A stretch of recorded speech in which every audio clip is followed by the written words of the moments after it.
everyone, this is Christine and welcome back to my channel. Today I will show you my own version on how to make Vietnamese spring roll or the hoisin. So let's get started!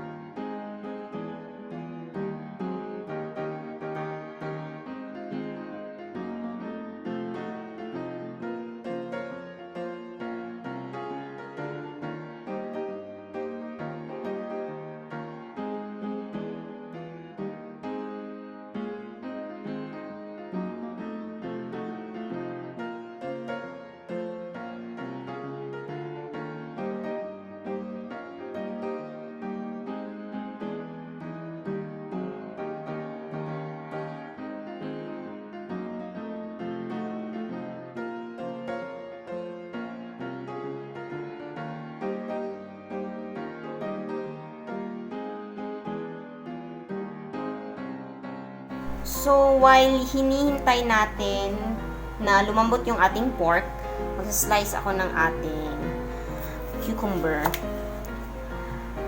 Ayan.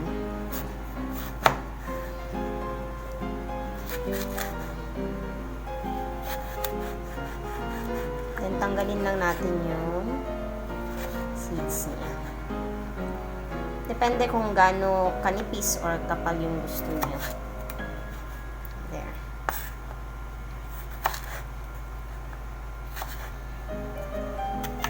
So, ikakat ko tong apple. Bale, apple yung gagamitin ko. Kung gusto nyo ng carrots, pwede rin.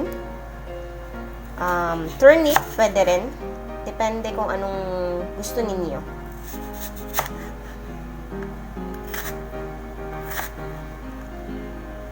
So, eto yung ating shrimp.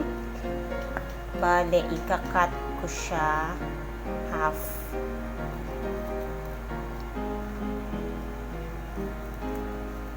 There.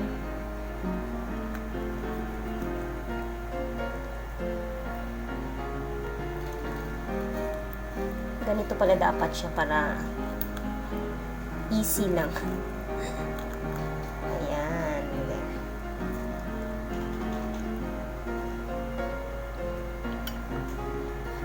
Then, pwede din naman ganito yung pag-cut.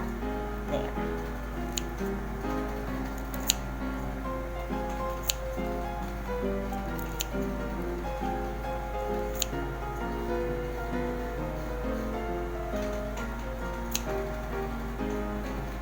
So, sa crab sticks naman, pwede lang i-shred natin. Ayan. Ganyan lang. Depende na sa inyo kung gaano kalaki or gaano paano kayo mag-shred. O, madali lang, ganyan. There. Ito yung ating pork. I-cut lang natin. Depende kung gaano kalaki yung gusto nyo. Kaya ito yung binili ko para hindi na ako mag-slice kasi dapat manipis siya. Pero usually, lean meat yung ginagamit dito. So, bali, gagawa muna ako ng dipping sauce before ko ipiprepare yung ating spring roll. Bali, gagamit ako ng hoisin sauce. Ito. Ayan. Hindi nakikita.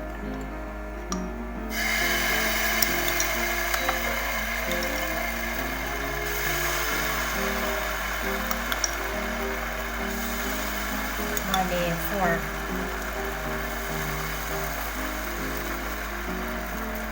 teaspoon, and then peanut butter. Isang yan.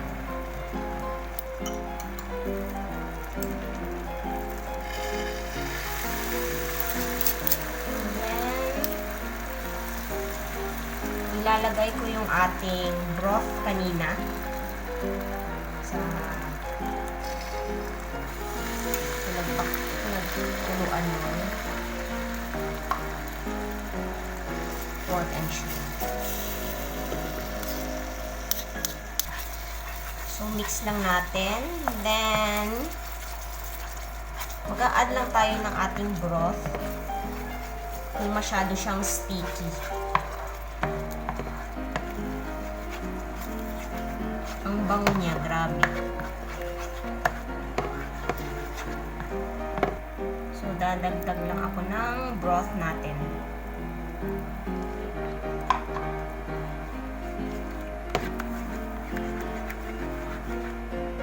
Then, maglalagay ako ng sugar. Mix lang natin.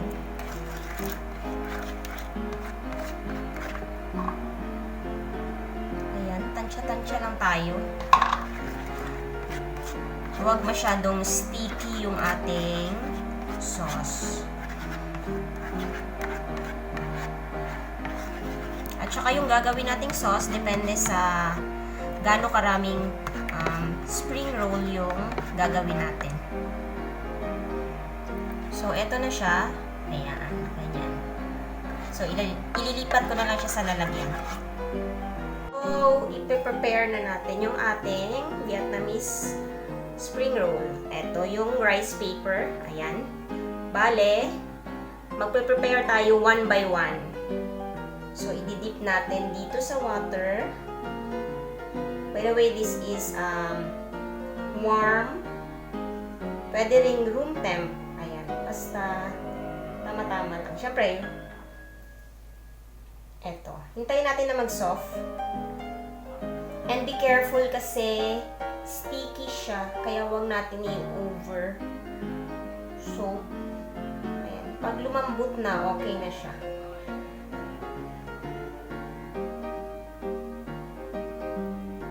So, eto na siya. Ayan. Ganyan. Bale, dandahanin lang natin. There. Ayan o. Sticky siya. So, kaya paisa-isa yung paggawa. There. So, maglalagay tayo ng ating lettuce. Ayan. Pwede rin ito gamitin. Depende sa inyo. Then, yung ating noodles. Ito. There.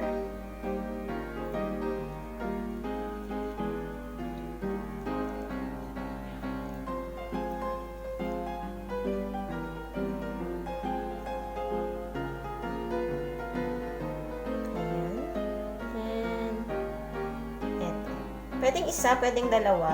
Depende sa inyo. Mix lang natin. Ita-try ko kung anong magiging outcome. Kasi parang ayan. Oops. Then, meron tayong crab sticks. Ayan. Then, so, sisecure lang natin to. And, ifo-fold sa sides.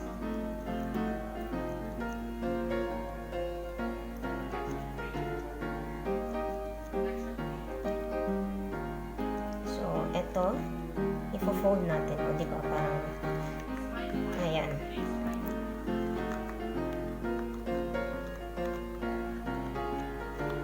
Secure natin ng maayos. Oops! Ayan! There. Kitang-kita yung shrimp. And there, yung pork. O, diba? O. So, it's done. Bale, magpe-plating na tayo. And see you on our taste test. So, here's my favorite part. The taste test. Of course, with ayan. Ayan. Titikman natin yung ating Vietnamese spring roll or the goy kun. Goy kun? Goy kun. Goy means salad.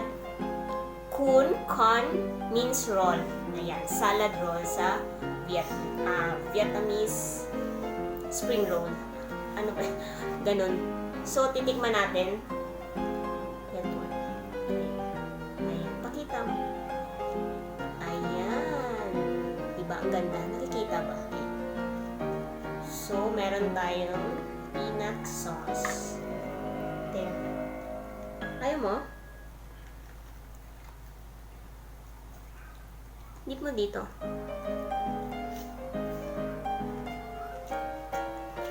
Try natin. Oops. Ang bango, grabe.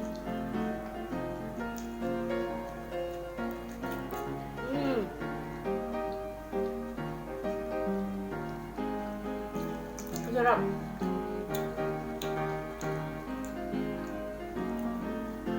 Sarap niya sa sauce.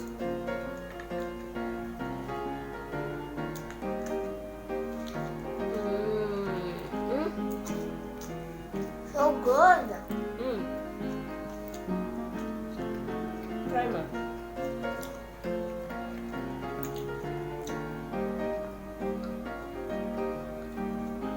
Ayan, sige, go. Sarap. Ayan. Hope you guys can taste this too or gawin ninyo. Napakadali lang naman.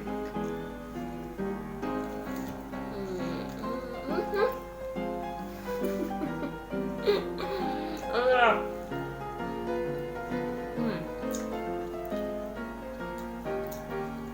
Usually, very fresh. Ito, pag gagawin, then kakainin agad. Ayan. Pag may parties, may get together kayo, pwede itong i-prepare ninyo para sa inyong mga visitors. Ayan. So, simple. Ang sarap. So, no need na mag-order sa mga resto. Ganyan. Pwede nang gawin sa bahay. Napakasimple. So, sa lahat nagsusupport sa aking channel, don't forget to like, leave a comment, subscribe, and hit that notification bell para updated kayo sa aking next videos. Yung mga nagsusupport sa aking channel, thank you so much. God bless everyone. See ya. Bye! Bye.